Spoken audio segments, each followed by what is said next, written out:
रहियो वक्त बाकी सिज कई आलहण जी रहियो वक्त न मूचर खोचरियो न कई कार कतण जे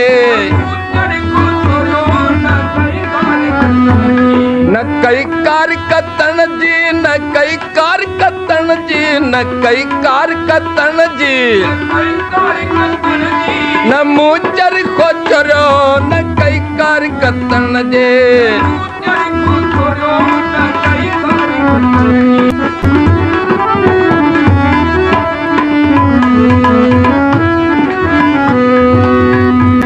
आखिर बार पिरन जे माने थी दस आखिर बार पिरन जे माने थी दस आखिर बार हथे खाली आया अग्या छा माडी दस हथे मुझा मौला मुखे पाजी न पतन जी मुझा मौला न मूचर खोचरियो न कई कार कतण जे न कई कार कतण जी न कई कार कतण जी न कई कार कतण जे न मूचर खोचरियो न कई कार कतण जी न कई कार कतण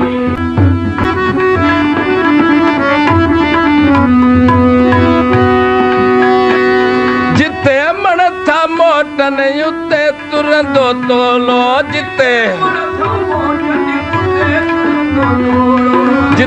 मन था मोटन उते तुरंदो तोरो जिते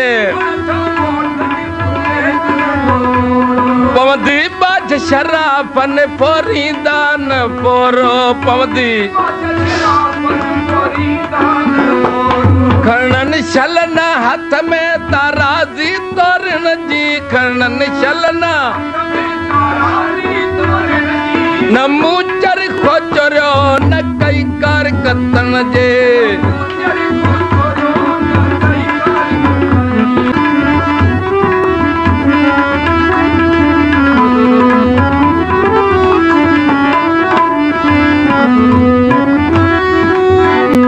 अणडिठल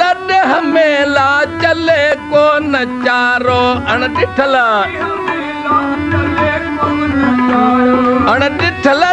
मेला चले को नचारो अणडिठल में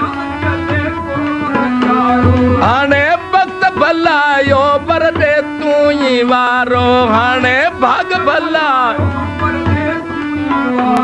चंगी राह शेरल सा कर मोहबा मिलण जी चंगी राह शेरल सा न मूचर खोचरियो न कई कार कतण जे जो सिजुल थो कर का कार कतण जे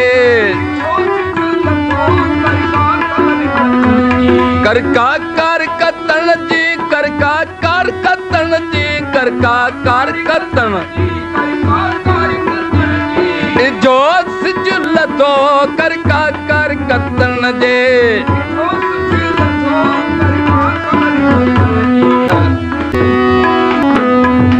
ओ पट पट्टी हर लापा पिता छॾे ओ पट पट्टी हर लापा पिता छॾे ओ पट पट्टी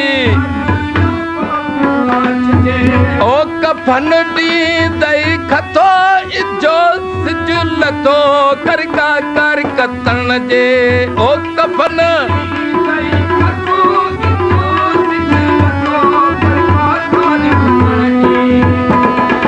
का कार कतण जी कर का कार कतण जी कर का इजो सिजुल थो कर का कार कतण जी इजो सिजुल थो कर का कार कतण कतण कतण कतण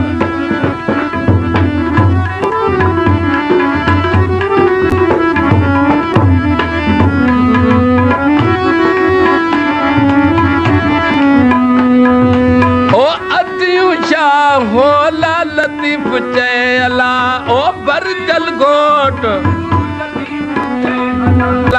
ओ मेड़ो छॾिजे मतो